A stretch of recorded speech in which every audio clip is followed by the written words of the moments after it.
সুপ্রিয় দর্শক, আসসালামু আলাইকুম। স্বাগত জানাচ্ছি রয়্যাল বাংলা টিভি সংবাদে। সাথে আছি আমি শায়লা শারমিন। ২৭ নভেম্বর ২০২৫ রোজ বৃহস্পতিবার ২৫০০ উপজেলায় ব্রাহ্মণদী ইউনিয়নের শিলমান্দি গ্রামে বিএনপির জাতীয় নির্বাহী কমিটির অন্যতম সদস্য এএফএম ইকবাল এর ৯তম মৃত্যুবার্ষিকী স্থানীয়রা এলাকায় গম্ভীর ও শান্ত পরিবেশে পালন করেন। এ সময় মৃত্যুবার্ষিকী উপলক্ষে সাবেক ৩বারের সফল প্রধানমন্ত্রী দেশনেত্রী বেগম খালেদা জিয়ার রোগমুক্তি কামনা এবং ব্রাহ্মণদী ইউনিয়ন বিএনপির প্রয়াত নেতা Abdul Karim Kusum, Habibar chairman, Wahid master, Foyez member, Shamsul member, Chan Mia সহ সকলের রুহুর মাগফেরাত কামনায় মাহফিলে আলোচনা ও দোয়া করা হয়। উক্ত অনুষ্ঠানে সভাপতিত্ব করেন কোকো স্মৃতি সংসদ কেন্দ্রীয় কমিটির সহ-সাধারণ সম্পাদক এবং নারায়ণগঞ্জ জেলার সাবেক সিনিয়র সহ-সভাপতি মোহাম্মদ সালাউদ্দিন মোল্লা।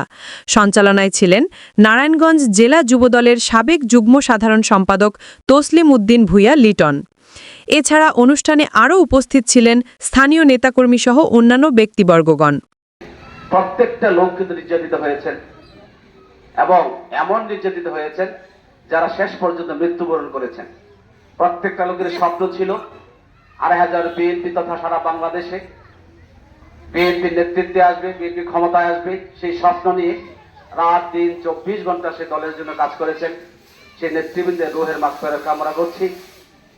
পাশাপাশি আপনাদেরকে আমাদের চার নেতা ২৫০০-এর প্রিয় মুখ মাহমুদুর রহমান সুমন সাহেব এবং সাবেক ৩বারের সফল এমপি আতাউর রহমান আঙ্গুর সাহেব, বাংলাদেশ জাতীয়তাবাদী মহিলা দলের সাংগঠনিক সম্পাদক, আন্দোলন সংগ্রামের অত্যন্ত পরিশ্রমী নেত্রী ২৫০০-এর গর্ব পারভিন আক্তার এবং ফরিদা বিএনপির সভাপতি, আমাদেরকে যিনি সবসময় অনুপ্রেরণা জুগিয়েছেন, ফরিদা বিএনপির সম্মানিত সভাপতি নুরুল ইসলাম নুরু ভাইয়ের পক্ষ থেকে আপনাদেরকে সংগ্রামী সালাম।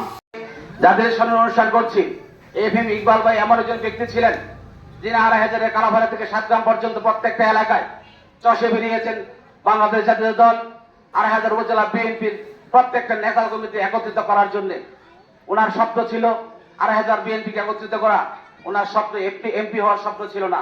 ওনার স্বপ্ন মানুষকে ভালোবাসা, মানুষের কাছে পৌঁছানো। তার একজন শিষ্য হিসাবে, তার একজন কর্মী হিসেবে, আমি একজন বিএনপির কর্মী হিসেবে আপনাদের ভালোবাসা দোয়ায় দলের জন্য কাজ করে যাচ্ছি। জীবনের শেষ মুহূর্ত পর্যন্ত আপনাদের পাশে আছি ইনশাআল্লাহ। বিগত আন্দোলন সংগ্রামে আপনাদেরকে দেখেছি যারা আপনাদের বিভিন্ন অজুহাতে দলের প্রোগ্রামগুলোকে মিস করেছেন। আজকে বিগত 18 নির্বাচনে আমরা দেখেছি যারা দরজা বন্ধ করে ঘরে ঘুমিয়েছেন, যারা আওয়ামী লীগের সাথে আঘাত করে চলেছেন। আজকে আপনারা দাঁড়িয়ে মঞ্চে দাঁড়িয়ে আমাদেরকে ট্যাগ দিচ্ছেন আমরা আওয়ামী লীগের বেতারটা। আপনাদেরকে সাবধান হতে হবে। একটা দলের কর্মীর বিরুদ্ধে যদি অপপ্রচার চালানো হয় তাহলে আমরা কিন্তু ছাড়বো না। আজকে এই কথাটা কেন বলছি, যারা আমাদের নেতৃবৃন্দ ছিলেন তারা কিন্তু দলের সাথে কাজ করেছেন, দলের ঐক্যবদ্ধের সাথে কাজ করেছেন, দলের ক্ষমতা আনার সাথে কাজ করেছেন। কিন্তু তাদের সম্মানের সাথে আমরা বলি আপনারা কিন্তু এই ধরনের মিস ইনফরমেশন দিবেন না। আমরা কিন্তু 17 বছর যাতাগলে পিষ্ট হয়েছে আওয়ামী লীগের, আর কোন সন্ত্রাসের রাজত্বে কায়েম করতে হাতে দেব না। আমি যতটুকু দেখেছি ওনার ভিতরে মান কিনা ছিল না, কোন অহংকার ছিল না। আমরা সকলেই আল্লাহ পাকের কাছে দোয়া করি, আল্লাহ পাক যেন এই লোকটাকে ব্যস্ত নসিব করেন। আমরা সকলেই বলি আমিন। যাদের সামনে অনুষ্ঠান করছি, এএফএম ইকবাল ভাই এমন একজন ব্যক্তি ছিলেন যিনি ২৫০০-এর কালাভাড়া থেকে সাতগ্রাম পর্যন্ত প্রত্যেকটা এলাকায় চষে বেরিয়েছেন। বাংলাদেশ জাতীয় দল ২৫০০ উপজেলা বিএনপির প্রত্যেকটা নেতা কর্মীকে একত্রিত করার জন্য ওনার স্বপ্ন ছিল ২৫০০ বিএনপিকে একত্রিত করা। ওনার স্বপ্ন এমপি হওয়ার স্বপ্ন ছিল না। ওনার স্বপ্ন মানুষকে ভালোবাসা, মানুষের কাছে পৌঁছানো। তার একজন শিষ্য হিসাবে, তার একজন কর্মী হিসেবে, আমি একজন বিএনপির কর্মী হিসেবে আপনাদের ভালোবাসা দোয়ায় দলের জন্য কাজ করে যাচ্ছি। জীবনের শেষ মুহূর্ত পর্যন্ত আপনাদের পাশে আছি ইনশাআল্লাহ।